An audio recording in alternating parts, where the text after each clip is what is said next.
Welcome to another episode of the Jobology podcast. I'm your host, Brandon, and today my guest is a friend of mine who started his own food catering and food truck business.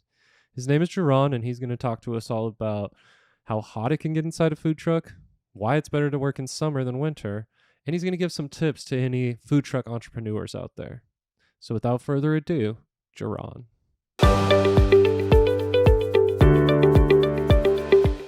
Thanks for being on, Jerron.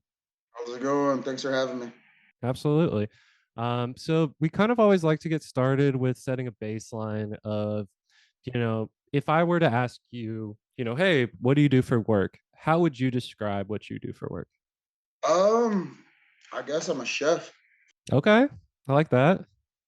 I mean, I don't have like a degree in culinary arts, but I've been cooking since I was 15, and I've been in multiple different restaurants. I actually was a the manager of Lucky's Deli, Lucky's Market. It was a natural grocery store, but their deli is like known for like changing the recipes like once a week, different themes, and so I have different backgrounds of cooking because of working there. So Oh, nice. Okay. So no, I haven't heard of Lucky's Deli, but that maybe is it more regional, do you think? it was a nationwide thing. Kroger bought into it, but I believe the company actually sold, and there isn't any more Lucky's except for in Boulder, Colorado, the original location. But it was a big thing like about 5, 6 years ago. Oh, nice. Okay. And then so from that kind of started into culinary arts or culinary industry. And then um today we're here to talk more about, your own business and the food truck business. And so how do you kind of get started in that? Like what kind of sparks that? Honestly, man, it's kind of a weird story actually. So, Perfect. We love weird stories here on Jobology. So this is awesome. I originally started off like working for myself and like cooking for other people because I catered my stepbrother's wedding. I catered one wedding, and then a couple people asked me to do their weddings, and then after that, I owned Food Party, which is my catering company. Okay. So, Food Party got booked by Missouri Food Bank, and they wanted No Kids Go Hungry. You familiar with that is? No. So, No Kid Goes Hungry is a program where they go during the summertime. Kids that get free lunch, they go to these low budget neighborhoods and they feed these kids free lunches. And they wanted a taco stand one year after I catered for them, and they're like, "Well, it has to be in a food truck. You can't just like sell it out of a tent. We'll help you with startup fees, blah blah blah. Like we'll get you started, and we'll take off from there."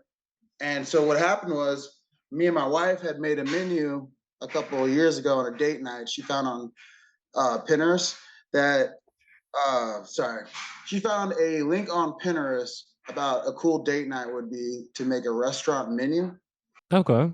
cook all the food, and we already had a food truck menu from back then. And then when we got started with the food bank, I had a food truck, so we took that menu and we went in full rotation with it. I did it part time for a little bit, and when COVID happened, I had a part time job. I was still working at Lucky's at that point in time, and they shut it down because everything shut down. So I took the food truck out at that point when all the restaurants were down, and we just took off because nothing was open. Nice. So then you could basically just like, well, I'm gonna take this on the road and I'll just show up wherever people are, and then boom, there you go. Well, I mean, it was kind of a weird gray area because there wasn't a lot of places. No one was really like trying to get close enough to you to tell you you couldn't be there. But there was times I parked in like restaurants that were actually shut down in their park. And sometimes I'd adjust the menu because we had just started off. We didn't have a name, so no one had money at that point in time. So I had cheap stuff on the menu so people could afford. And a lot of people showed me love for that. So once we got into full business mode, we had already had a fan base just because we were one of the only options when COVID hit. Nice. Okay, that makes sense then to kind of like, hey, I found the need. I'm gonna just fill that need and see where it goes. Do you start making like do you start like the business first and then the food truck comes, or did it kind of come at the same time? I was doing the catering. I didn't have a license or anything when I was doing the catering. It was like family and friends that were asking. And actually, when I did the catering for the food bank, I didn't have a license at the time. And that's one of the things when we had the meeting. I told them, and they're like, you know Hmm. what? This sounds like a great opportunity. Like, you scratch my back, we scratch yours. So the guy that I worked with on there was like, we will help you fill the paperwork out. We will guide you in the direction. We like your food. We just want to see this work, and maybe this will benefit you if you want to get into this business. So they did a lot of the help for me. Like, I don't think I would have fell into this if it wouldn't happen the way it did. So Right. So it was like kind of a natural thing that you just like to do, and then the opportunity kind of arose, and you're like, yeah, well, this is gonna be it then, I guess. yeah, I mean, when you work in restaurants and you see how much money you make there, and then owning your own business, it's there's a huge difference. It's a lot more fulfilling. Yeah. Okay, that makes sense. Exactly. Yeah, because then you're doing it for yourself as opposed to for somebody else. Uh, why? Like, why is was it again? I mean, we kind of touched on why, but why? Like, what kind of sparked your interest in cooking even at a young age? I don't know. I just like food. Yeah, there you go. Hey, that's an easy one. Like, I like to eat. Everyone's got to eat. Why not? You ever just went in the kitchen and started mixing things up to see what you can create, and it's like a masterpiece? That's just something I enjoy to do, and I like cooking for. Nice. What's your favorite thing to cook before we keep going on this? Ooh, favorite thing to cook, man. That's a hard one. Or like, do you have a specialty dish that you're like, if I got to cook for the president, I'm making this?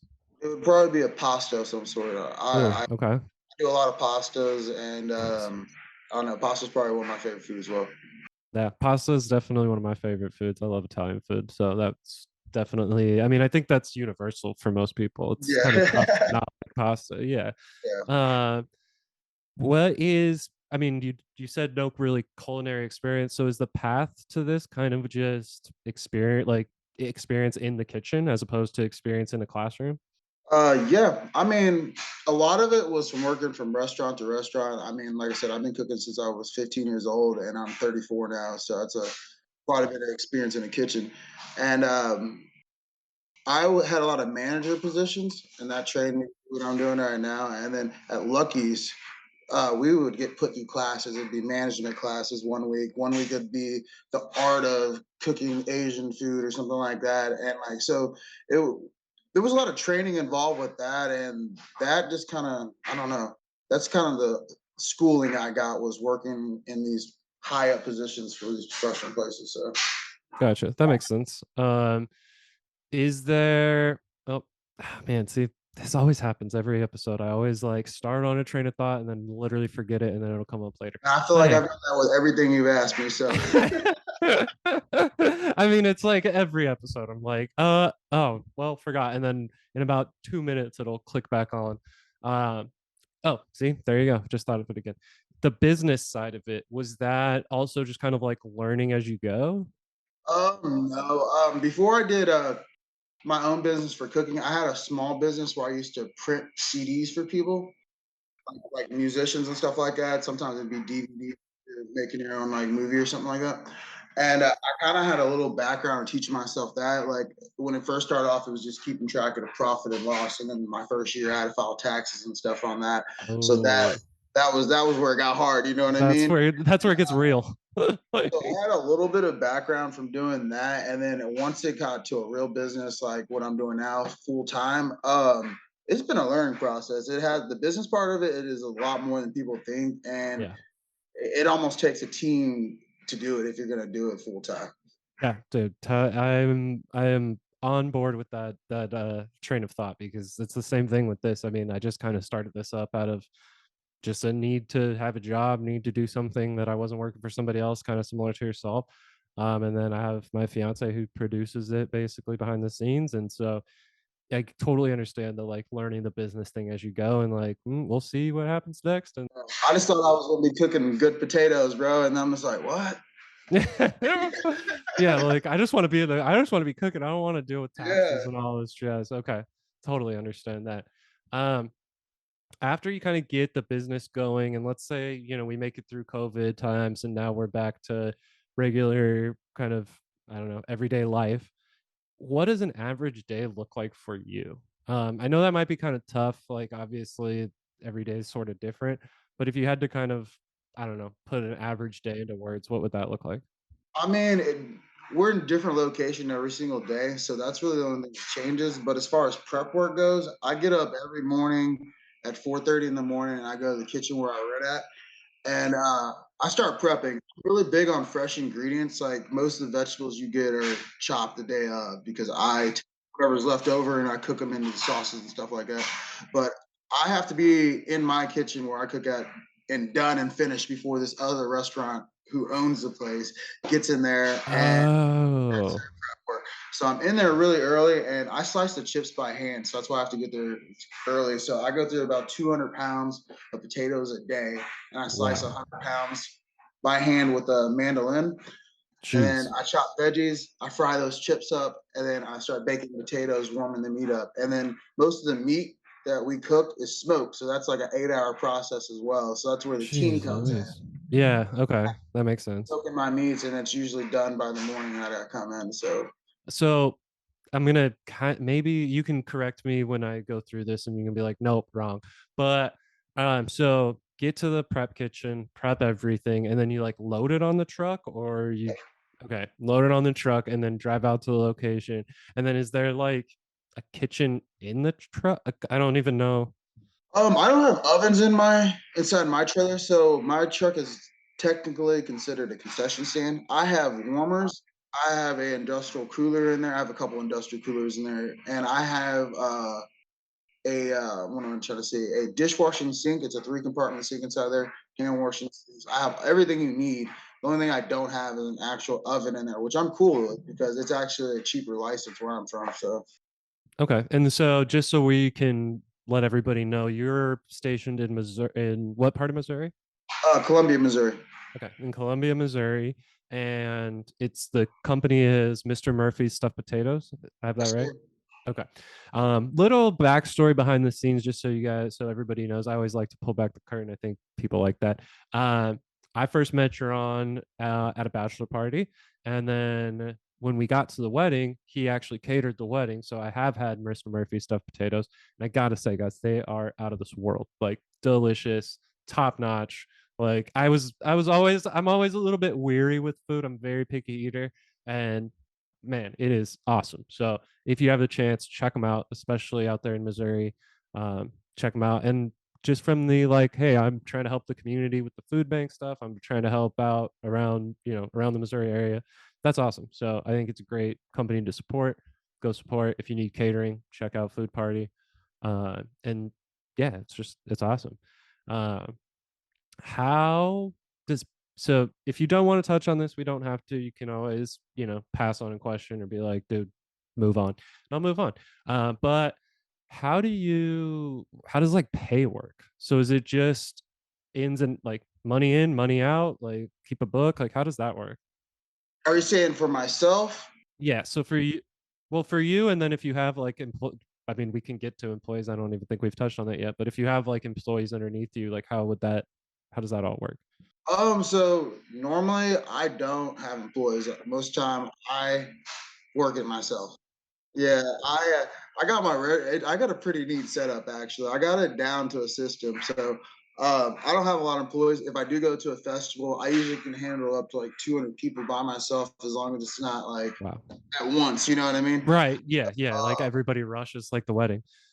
So I pay myself. What I do is, as long as my bills get paid, I don't really, and I don't splurge. I'm at work so much. Like, as long as my bills get paid, like I pay myself. What am I trying to say? What needs to be paid for my bills, and Gotcha. that's it. I don't splurge on anything. So Gotcha. And then everything kind of goes back into the business, I'm assuming. yeah. And then as far as like when people do work there, I just write off all my taxes that they I paid them, you know what I'm saying, cash, and then I just deal with that at the end of the year. And most of the money that they get is actually tips. So we put a tip jar out. And if I'm asking for your help that day, there's going to be a lot of money coming through that tip jar. So Yeah, because like, hey, there's going to be way more people than I can handle, so there's going to be a lot of extra money yeah. around. Nice, I like that. How do you source your food? So I get a lot of my produce locally, Okay, and the nice. meat I get from Cisco. I don't know if Okay, that's out there in California, but yeah, it's yes, so that's where I get most of my ingredients from. But a lot of my friends are farmers around this area. Actually, just one of my friends, she owns Sage Garden here. in Columbia, Missouri, and she has some of the best organic vegetables you could get. So it was kind of one of those things. I opened a business. I bought my stuff from her, and then once I got bigger in my food truck and my catering business, I had to start ordering from companies that could send me bulk prices for cheaper, especially, because what happened with the economy with COVID and everything got jacked up high prices and everything. So Yeah. Well, and then I'm assuming like when you get, I mean, obviously you have the food portion, but then you also have like the side of that maybe people don't think of, like the utensils and the napkins and all that stuff. So you have like the actual, I don't know what the word utensils and all that stuff, but so that you probably get in bulk, I'm assuming as well. yeah, so most of my overhead actually is like paper products, because I don't have very much labor at all. And we don't have very much food waste either, because most of the time I go out, we sell everything that we have, and then my leftover vegetables get cooked into sauces and stuff. So, Nice. So you and I mean once you've I'm assuming like at the beginning maybe you either overbuy or underbuy, but now oh, that you've been doing it, yeah. right? Now that you've been doing it for so long, it's kind of Yeah. you got it down more. So, that actually probably is one of the hardest things with food. Anybody in the food industry trying to figure out how much you're supposed to cook on a daily basis, especially since I travel to different towns on a daily basis, it makes it really difficult because some places are busier than others. But I serve salads, potatoes, and nachos. So I keep in my mind a number. This place brings in 100 people. This place brings in 50 people. So I'll bring 60 nachos, 60 potatoes, 60 salads. And that way I know that's how much I got. There's nothing to waste. If there is waste, or not waste, if there's leftovers, I can use it. So, How hot does it get in that trailer? oh man. The air conditioner doesn't really work because the window's open and there's a door that's open. So we do have a breeze coming through there, but my floors are metal and they're aluminum and they reflect the sun on top of it, being hot anyways. So I'd say it's probably on a good day, 110 degrees in there. We drink Holy. a lot of water. Sometimes we have to take the back door and drop it open, and so that there's just air constantly flowing through there.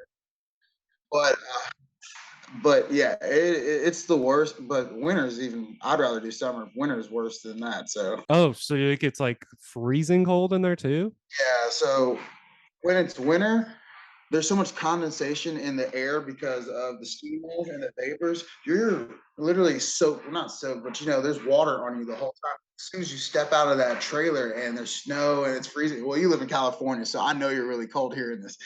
Oh, dude, yeah, it's like I don't do cold. Yeah, me either. Me either, bro.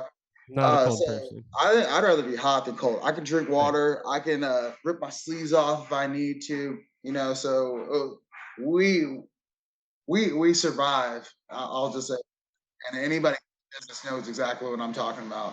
Oh, dude, I can imagine. Well, and it's like I don't want to put a sweatshirt on because I'm hot in the moment. You know what I mean? But then if I, oh gosh. I live in Missouri, so right now is the worst time. So you'll wake up in the morning and it'll be like 40 degrees, which isn't too bad. And then by noon, it's 70 degrees. And then 5 o'clock, it's 50. And then it's 2 degrees by 10 p.m. So like you're taking your jacket off, taking it off, putting it back on. It's just like ridiculous. So I can't wait till it's winter or summer. Okay, gotcha. I was yeah, because that like the middle months are the ones where it's so roller Yeah, it's so coastery. crazy. Like you don't know what to wear. Yeah, dude, that's so those are the kind of things that I love about the podcast is because I like learn stuff like that where I go, oh, I wouldn't have even thought of that. I just thought hot. Like I just thought, oh, it must be miserable in there from heat, but then to know that, oh no, it's miserable with the cold, even worse. Like, I'd okay, rather be hot, bro. okay, good to know, good to know. Um, if so I guess how do you do like insurance, like health insurance and like all that? Like, do you just have to come out of pocket for that on your own, or like, So my health insurance, my wife, she's a chiropractic assistant. She gets really good benefits with a job. So that's what we're doing right now. That's oh, one of the things like we're looking into right now because we're expanding so much at this point. My wife is actually probably going to go part time on her job, oh and she's wow, going to be going full time with Mr. Murphy. She's kind of like you said with your wife. She's in the back around. People don't know she's doing it, but she's the one making our posts. She's the one Yeah. doing my books. Like I'm literally just in the kitchen at this point. So she's handling all that right now because she's responsible, and I'm just a line cook. So That's I like to say I just do the content. I yeah, can't do so, anything. I just do the content and yeah. then Thank God for wives. bro, for real. For real. Before we move on too much more into this, is that a Christmas tree in the background? Yeah, she's extra. Love it, dude. No, I am extra. I It's love it. been up I'm for gonna about a week. dude, love it. As soon as Halloween is over, I was like, get this Halloween stuff out of my house, get this Halloween stuff out of the living room. It's Christmas time. Love it. When we went to decorate our house for Halloween, we started picking up like elves on the shelves and stuff. Then like she couldn't help herself. Nice, dude. I love it. I love it. I'm all about it. So I'm gonna start replacing some of this stuff with some Christmas stuff here shortly. So I just had to mention that because I was like, this is awesome. This is awesome. Um, if you had somebody come up to you and say, "Hey, I want to start my own food business. I want to start my own food truck company," do you would what advice would you give them? um, I would ask how many hours a week they work right now. And are you ready just to work every single day of your life? Like, is this what you really want to do? Because I'm not gonna lie to you. When I said I was gonna open a food truck up and the opportunity came, I thought I was gonna be working less. I am working 24/7. I get phone calls all hours of the night. Disasters happen, and you have to go to the kitchen and fix it. There's all types of things. Like repairs happen that might last overnight, 2 3 days. Like I've had to rebuild my trailer in 2 days at one point in time because I had a really big gig. Oh, that's yeah. I don't think of that either. Of like that, you're responsible for the maintenance stuff too. Like, Yeah, and you got to keep up on that stuff 24/7. These are things I didn't think about. I was like, man, I can cook. yep, I'm gonna make food. Now I can cook, build a trailer. I can do books. It's Nice, dude. Yep. kind of one of those things. Like, how much are you going to really commit to it? Do you love this that much where you're going to put everything into it? And I don't know. Like, it's a roller coaster. So Sounds like if you're like, hey, if you think this is gonna be easy, this might not be for you. yeah. Like, it's not gonna be the most simple thing in the world, but it might be worth it in the end if you can get it right. It's one of the coolest jobs ever.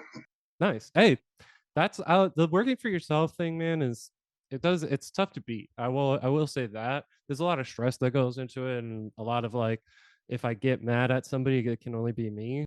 Like I'm the one that I get mad at. I'm like, oh, it's on me. Like I can't blame a boss. Like, it's just my fault.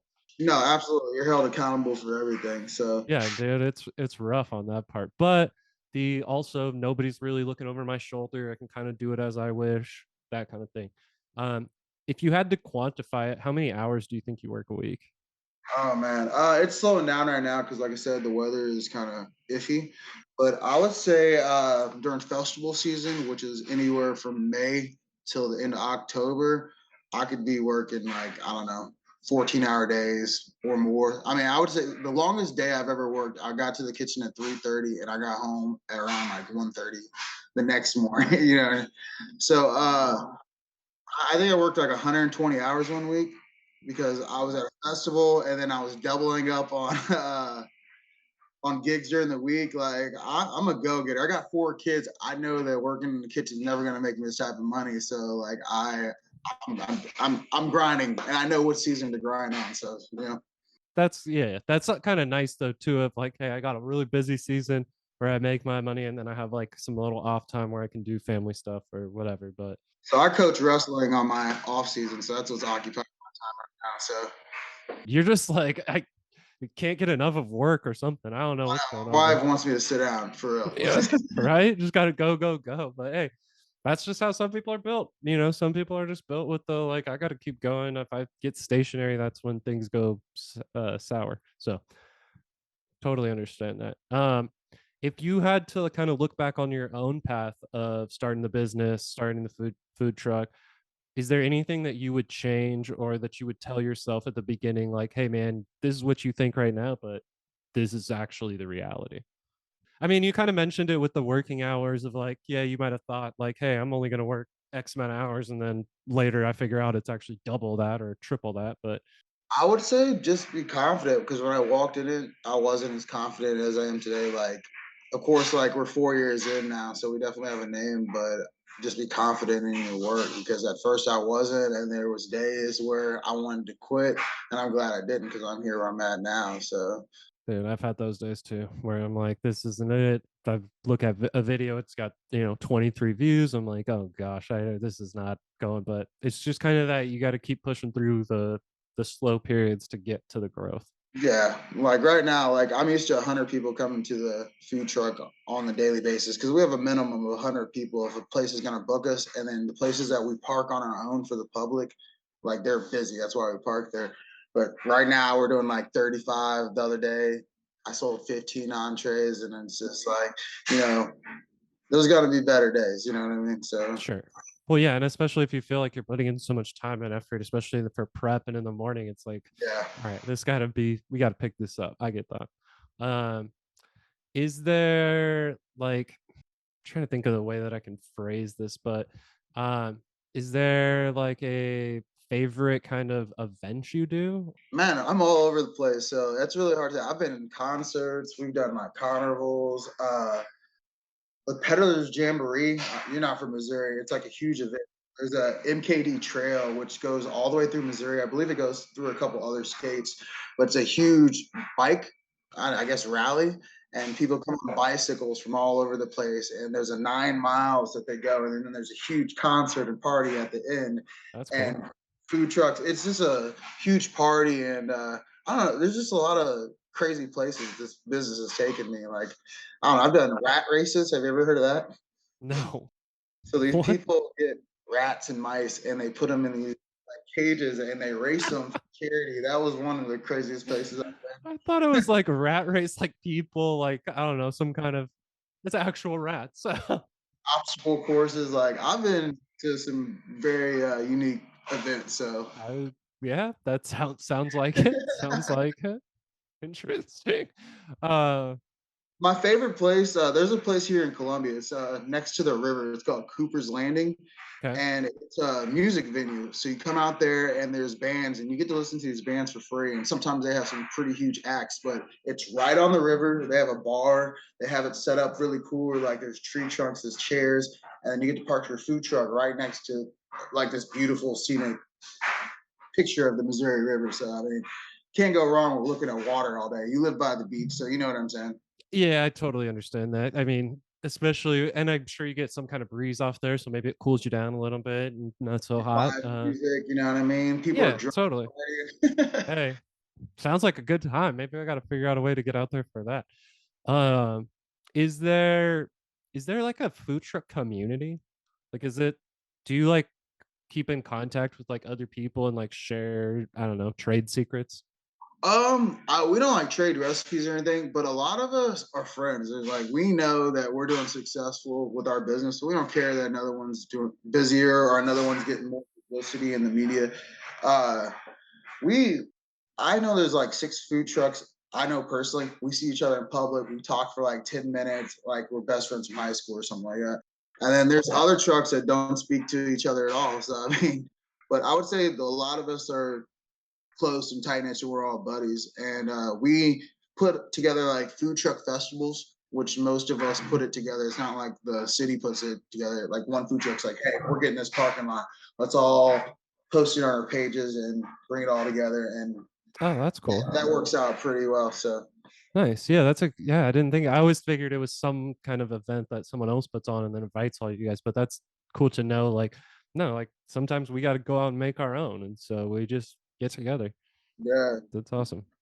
well, the food truck is kind of cool because like you can take your business wherever. Like sometimes I park at O'Reilly's. Do you guys have O'Reilly's there? The auto parts store? Yeah, yeah. Yeah. That's one of my busiest locations. Like I park at O'Reilly's in a lot of these rural towns. That's the only place they have there is O'Reilly's and Casey's, which you probably don't know what Casey's is, but it's We like don't have that.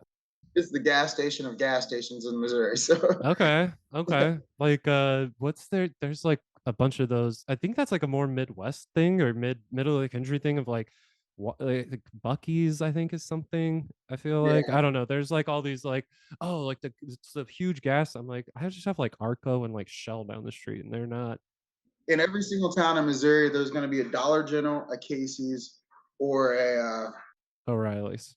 O'Reilly's. Yeah. So A lot of places that's where I park at, and it's just random. Everybody's like, O'Reilly's Auto Parts. How are you gonna make money sitting in front of there? You know, it's just people driving by. And when you live in these small towns, there's nothing to eat.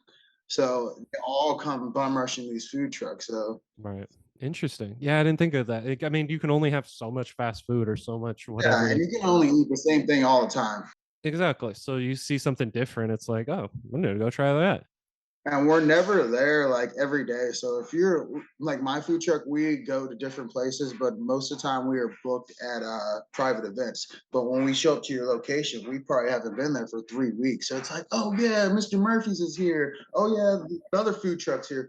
If you're never there a bunch, every time you come, everybody's excited to see you. So Yeah. And then they're all gonna get it because it's like I don't know when they're gonna be back. So gotta get it now. Nice. I like that idea. Um, I like to try and do a segment here called How Can I Be Better Too? So as a like customer or as a person who needs catering, what can I do to be better and like better help you? yeah, I tell people to just trust in the process. Like I I like that. usually don't act like if you call me, you call for my service, and you want it done the way that I do, because that's why you call me. So I mean, I'm not rude about it, but No, that makes sense. I did have a couple events where people wanted to be hands on, and that frustrates me because like it's like I knew where this was at over here. This person touched it. I needed to cook this here. This person touched the oven. Now it's too overcooked or something. Like, and when you book a caterer, you don't want to be in their way. Like there's a lot going on, and you want your food to be perfect, and the chef wants your food to be perfect. So coming in there and frustrating them by being in the way isn't helping. So, yeah. Yeah, because I didn't know like maybe you were like, hey, if you can give me a detailed layout of the space so that I know like where I can park, what I can, instead of showing up day of, like, I don't know. Well, that's where my lovely wife comes in. So before I show up to any event, she has a list of questions that she asks because we've done this for a while now, and we want to make sure it goes smooth for them. And a lot of people don't like when they call you for their business or for your business for you to ask them a lot of questions because then they start to question your ability. So we have our own things that we ask from day one before you pay me your deposit or pay me for the event. We ask a ton of questions. We have it all sketched out on an itinerary, and we have it sketched out on the invoice, so you know before you sign and you pay exactly how it goes down. So That's a I good know idea. my wife Hey, there you does. go. True. Hey, that's exactly the same thing. Somebody was like, "How do you get this loaded up?" I'm like, "I don't know. Talk to Megan. I don't know what I'm doing." Yeah. Nah, totally. Okay, that makes sense. And then the kind of last bit here that we have, first thing I have is there anything that I didn't ask you that you were like, "Hey, this is something that I want you guys to know," or that you thought I would ask, or that you hoped I would ask, or that you feel like is important information that the viewer needs to know? I would just say if you're thinking of opening up a food truck, when you open up a food truck, try to think of a menu that no one else has. You got your stuff has to be different because I think one of the things that works out here where we live at is all the food trucks have different menus. If you have 20 barbecue trucks, you're not going to be as successful as if you were something unique and different.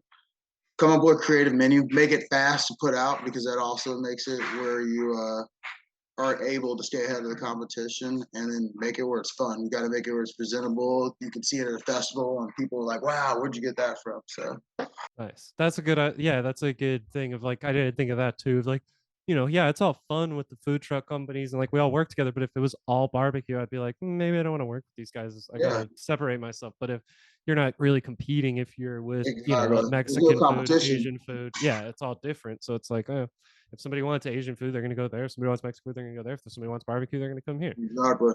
Got it. That makes sense. And then the last bit here that we like to do is I like to give my guests time to either, promote their own business, kind of let people know where they can find Food Party, find Mr. Murphy's Stuffed Potatoes, or if they just have a cause that they want to talk about, now's your time. So if you're looking to book my food truck, Mr. Murphy's, or my catering company, Food Party, you can reach us at foodpartycomo@gmail.com. If you're looking to follow us on Facebook, Food Party Como is my Facebook page for the catering company. And then Mr. Murphy's Stuffed Potatoes on Facebook. Also, if you're looking to follow our routes where we're at, there's a website. It just launched. It's actually about to go nationwide, so you guys are probably about to hear about it. But it started here in Columbia, Missouri.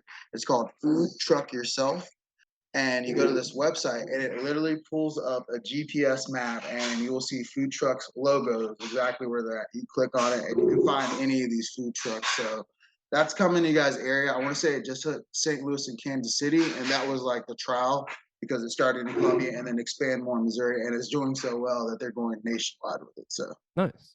Okay, cool. So yeah, definitely like we'll check that out. We'll put everything in the show notes. So if you guys are listening, go to YouTube, look at our show notes. You'll find everything you need to find for a food party, for Mr. Murphy's stuffed potatoes, for food truck yourself, all that. That's awesome. I mean, and I guess thanks. I appreciate you coming yeah, on, thanks you, man. bro. It was awesome. Thank you for taking your time to do this for me. Yeah, right on, man. I'm glad to be on here for you. Well, that's it for another episode of the Jobology podcast. Thanks, Sharon, for taking some time out of your busy schedule to do that for me. Before I let you guys go, a couple quick reminders. Please make sure you like, subscribe, and follow at Jobology Podcast on all major social media platforms. And make sure you're commenting on YouTube what jobs you guys would like to see next. Like we say to end every episode, make good choices.